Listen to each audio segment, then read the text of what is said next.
Welcome to special analysis. నేను రమా మండవ. ఈ రోజు అనాలిసిస్ లో భాగంగా మనం తీసుకోబోతున్న టాపిక్ ఏంటంటే జగన్మోహన్ రెడ్డి అడుగు పెడితే పరిశ్రమలు వెళ్లిపోవాల్సిందే, పారిశ్రామికవేత్తలు పారిపోవాల్సిందే అని చెప్పి నేను టైటిల్ పెట్టడం జరిగింది.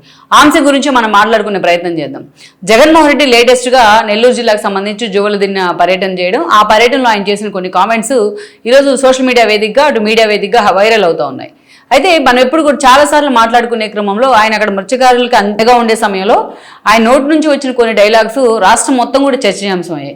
అయితే అవి ఎందుకు చర్చనీయాంశం అయ్యాయో చెప్పుకునే ముందు కూడా మనం కొన్ని విషయాలు చెప్పుకోవాలి. జగన్మోహన్ రెడ్డి నిద్రలేస్తే ఎప్పుడు ప్రెస్ మీట్కి వచ్చినా రాష్ట్రానికి ఒక పరిశ్రమ వచ్చింది చంద్రబాబు నాయుడు వల్ల అని ఎవరైనా అంటే, ఎవరైనా రిపోర్టర్స్ క్వశ్చన్ అడిగినా, ఎవరైనా మాట్లాడినా ఆయన ముఖం చూసి పరిశ్రమలు వచ్చాయా, చంద్రబాబు నాయుడు సుందర ముఖార విందాన్ని చూసి పరిశ్రమలు వచ్చాయని చెప్పి చాలా వెటకారంగా మాట్లాడేవాళ్ళు.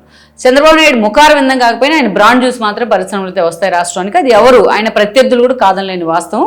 అది జగన్మోహన్ రెడ్డి కూడా తెలుసు. మనం చాలాసార్లు ఏమనుకునేవాళ్ళం, జగన్మోహన్ రెడ్డి ముఖం చూస్తే పరిశ్రమలు పారిపోతాయేమో అనుకునేవాళ్ళం. కాదు, జగన్మోహన్ రెడ్డి మాటలు విన్నా, జగన్మోహన్ రెడ్డి యాటిట్యూడ్ చూసినా నిజంగానే పరిశ్రమలు పారిపోతాయి. ఈరోజు ఆయన ప్రత్యేకంగా మైక్ పుచ్చుకొని డైలాగ్ చెప్పక్కర్లేదు.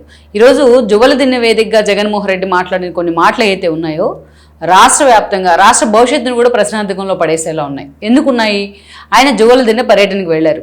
అక్కడ Sagar marine engineering company Mumbai based, అది ఆల్రెడీ డిఫెన్స్ ఇండస్ట్రీలో కానీ అదేవిధంగా మెరైన్ ఇండస్ట్రీలో కానీ దేశ భద్రతకు సంబంధించి చాలా తయారు చేయడంలో కానీ పరికరాలు వాళ్ళకి చాలా అన్వేషణ చేయి వాళ్ళది. ఎప్పటి నుంచో వాళ్ళు ఆ ఫీల్డ్లో ఉన్నారు. గతంలో ఏ చిన్న చిన్న ఇష్యూస్ వస్తేనే వాడు ఆ ఫిర్యాదు తీసుకెళ్లి వాళ్ళు ఆ కంపెనీ ప్రజలు మోడీ దగ్గరే చర్చించుకున్నారు. ఆ స్థాయిలో రెప్యుటేషన్ ఉంది ఆ కంపెనీకి. అలాంటి కంపెనీ జువ్వలదిన్నె వేదికగా అక్కడ autonomous fish yard, marine fish yard ని నిర్మించేందుకు సిద్ధమైంది. సో ఆ కంపెనీని లోకేష్ తన చేతుల మీదుగా దానికి శంకుస్థాపన చేశారు మార్చి 12వ తేదీన.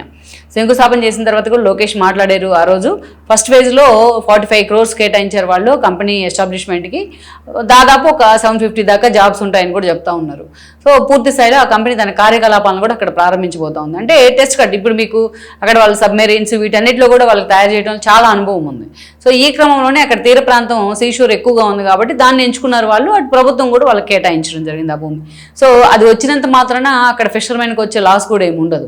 అయితే దీన్ని అడ్డం పెట్టుకుని జగన్మోహన్ రెడ్డి ఆ పర్యటన చేయడం జరిగింది. అక్కడ ఇంకోటి ఏం జరిగిందంటే తమిళనాడు నుంచి అక్రమంగా మన సీషోర్లోకి కొన్ని బోట్లు వచ్చాయి. వాటిని అక్కడ స్థానికంగా ఉన్న పోలీసులు దాన్ని సీజ్ చేయడం జరిగింది. ఆ తర్వాత ఆ బోట్లను కొంతమంది విడిపించేశారు. సో ఇదంతా ఒక కాన్స్పిరసీ ఉంది, దీని వెనక లోకేష్ ఉన్నాడు అని చెప్పి జగన్మోహన్ రెడ్డి ఆరోపణలు చేశారు. దానికి అటు బీదా రవిచంద్ర యాదవ్తో సహా మిగతా వాళ్ళంతా కూడా దాన్ని ఖండించే ప్రయత్నం చేశారు. దాన్ని పక్కన పెడితే అటు నా హయాంలో చాలా పోర్టులు వచ్చినాయి. ఆల్మోస్ట్ రాష్ట్రంలో ఉన్న కాకినాడ దగ్గర నుంచి మచిలీపట్నం దాకా, ఏది బ్రిటిష్ వాళ్ళు కట్టిన పోర్టును కూడా అన్ని నేనే డెవలప్ చేశాను. నేను అధికారంలోకి వచ్చుంటే మీ భవిష్యత్తు బాగుండేది, బంగారు భవిష్యత్తు ఉండేది అని మాట్లాడారు. అంతవరకు ఓకే అనుకుందాం. గతంలో తాను ఎక్కడెక్కడ ఏ పోర్టుల్లో తాను ఇన్వెస్ట్ చేశానో, లేకపోతే ఇవన్నీ తన ప్రభుత్వం నుంచి ఇన్వెస్ట్మెంట్ వచ్చింది, డెవలప్మెంట్ జరిగింది అంతా క్లెయిమ్ చేసుకున్నారు ఆయన.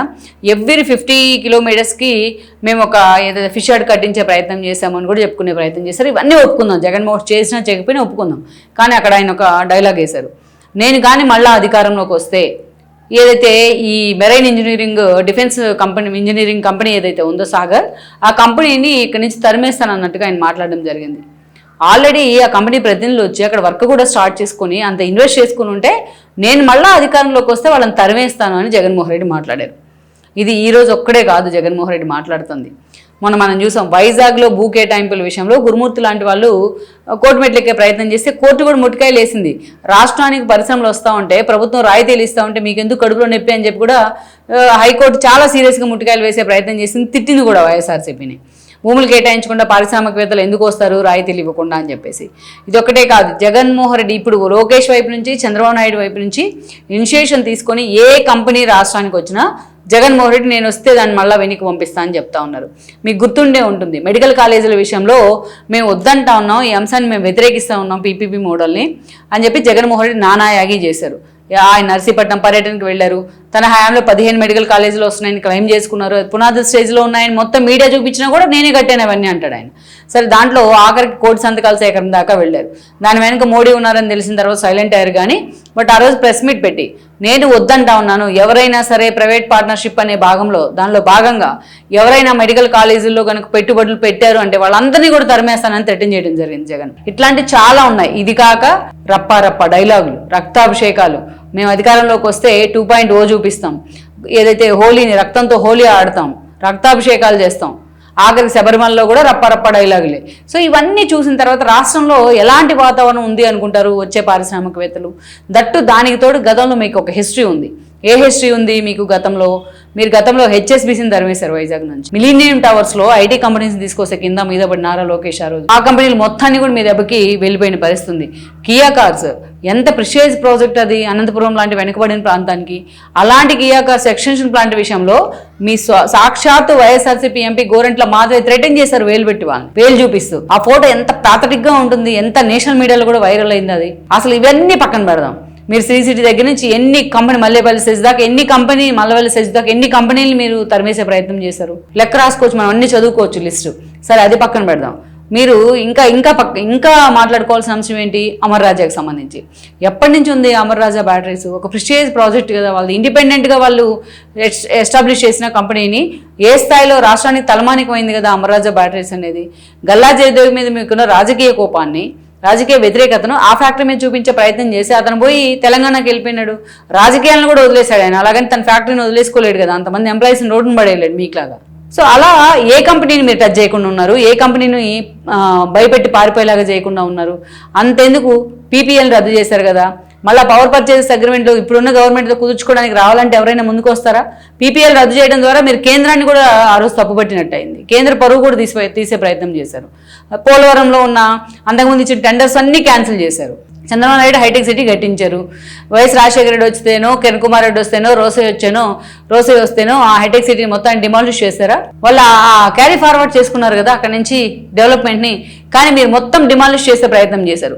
చంద్రబాబు నాయుడు పేరు వినిపిస్తే ఆ పేరు వినిపించకుండా చేయాలని చూశారు. దాని భాగంగానే అమరావతి మీద పడ్డారు. సో అమరావతిని ఎలాగైతే ధ్వంసం చేసి సర్వనాశనం చేయాలని చూశారో, రాష్ట్రంలో వచ్చిన పరిశ్రమల్ని, పారిశ్రామికవేత్తలు మొత్తాన్ని అలాగే పంపించారు. మొన్న గూగుల్ డేటా సెంటర్ వచ్చిన తర్వాత రాష్ట్రానికి నేను గతంలో అదానిని తీసుకొచ్చి నేను శంకుస్థాపన చేశానని చెప్తున్నారు. అంతకంటే ముందు 2019లో చంద్రబాబు నాయుడు అదాన్ని తీసుకొచ్చి శంకుస్థాపన చేశారు డేటా సెంటర్ కి. మీరు అదాన్ని కేటాయించిన భూమిలో కూడా మళ్ళీ మీరు దాంట్లో వాళ్ళు 500 అంటే దాంట్లో మళ్ళీ సగానికి సగం కోత పెట్టారు మీరు. సో ఎక్కడికి వెళ్ళినా మీరు చేసింది 5 ఏళ్ల పాటు మీరు చూపించింది విధ్వంసమే. మీరు పరిశ్రమల్ని పారిపోయేలాగా చేశారు, పారిశ్రామికవేత్తల్ని భయపెట్టారు.